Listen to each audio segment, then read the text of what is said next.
రాష్ట్రంలో ఇంత పెద్ద ఎత్తున నకిలీ మద్యం తయారీ కేంద్రాలు ఆధారాలతో సహా బట్టబయలైతే 6 రోజుల తర్వాత సీఎం స్పందించడం సిగ్గుచేటని మాజీ డిప్యూటీ సీఎం అంజద్ భాషా మండిపడ్డారు. కడప నగరంలోని తన కార్యాలయంలో ఏర్పాటు చేసిన విలేకరుల సమావేశంలో ఆయన మాట్లాడారు. వైఎస్ జగన్ ప్రభుత్వం అధికారంలోకి వచ్చాక 54,000 బెల్ట్ షాపులను రద్దు చేయగా ప్రస్తుత కూటమి ప్రభుత్వంలో మద్యం ఏరులై పారుతోందన్నారు. ప్రజల ఆరోగ్యంతో చెలగాటమాడుతున్న రాష్ట్ర ప్రభుత్వం కల్తీ మద్యం కుటీర పరిశ్రమల నిర్వహిస్తోందన్నారు. నకిలీ మద్యం తయారీలో చంద్రబాబుకు అత్యంత సన్నిహితులన్నారు. నమస్కారాలు. మరి ఇవాళ ఈ రాష్ట్రంలో కూటమి ప్రభుత్వం అధికారంలోకి వచ్చి సుమారుగా 17 నెలలు కావస్తుంది. ఈ 17 నెలల కాలంలో ఈ కూటమి ప్రభుత్వం యొక్క పెద్దలు గత ఎన్నికల ముందు ఇచ్చిన హామీలన్నీ కూడా తొంగలో తొక్కి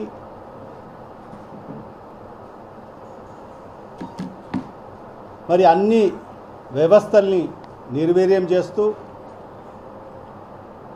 అన్ని వ్యవస్థలను భ్రష్టు పట్టిస్తూ మరీ ముఖ్యంగా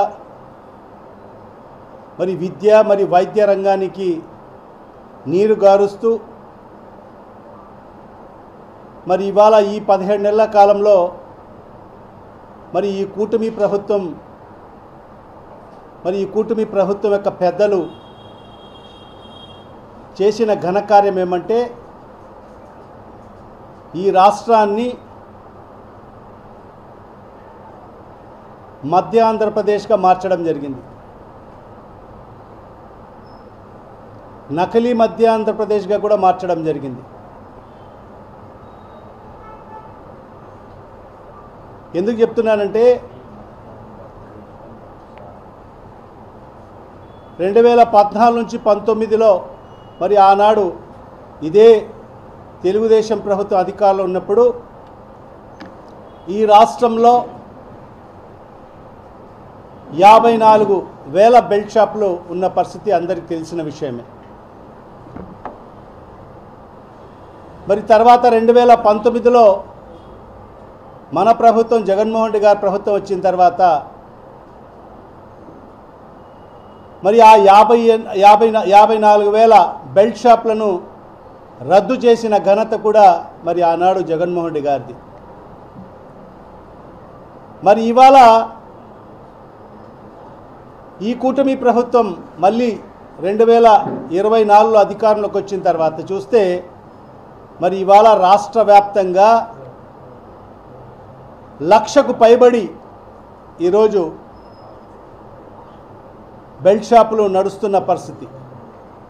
ఈ రాష్ట్రంలో మద్యం ఏరులై పారుతున్న పరిస్థితి అందరికీ తెలిసిన విషయమే. దాంట్లో భాగంగానే మరి గత 6 రోజులుగా మనం చూస్తున్నాం రాష్ట్ర వ్యాప్తంగా ఏదైతే నకిలీ మద్యం గుట్టు బయటపడడం, మరి మొలకల్ చెరువు ప్రాంతంలో మరి అదేవిధంగా ఇబ్రహీంపట్నంలో కుటీర పరిశ్రమలు స్థాపించి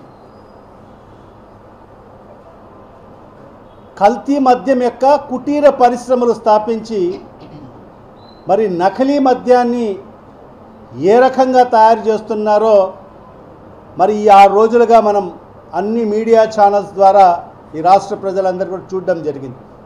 ఒక మద్యం అంటేనే ఈ రాష్ట్ర ప్రజలకు గుర్తుకొచ్చేది నారా చంద్రబాబు నాయుడు. ఎందుకంటే ఆయన మద్యానికి బ్రాండ్ అంబాసిడర్. ఆనాడు ఎన్టీ రామారావు గారు ఈ రాష్ట్రంలో పూర్తిగా మద్యపాన నిషేధం చేస్తే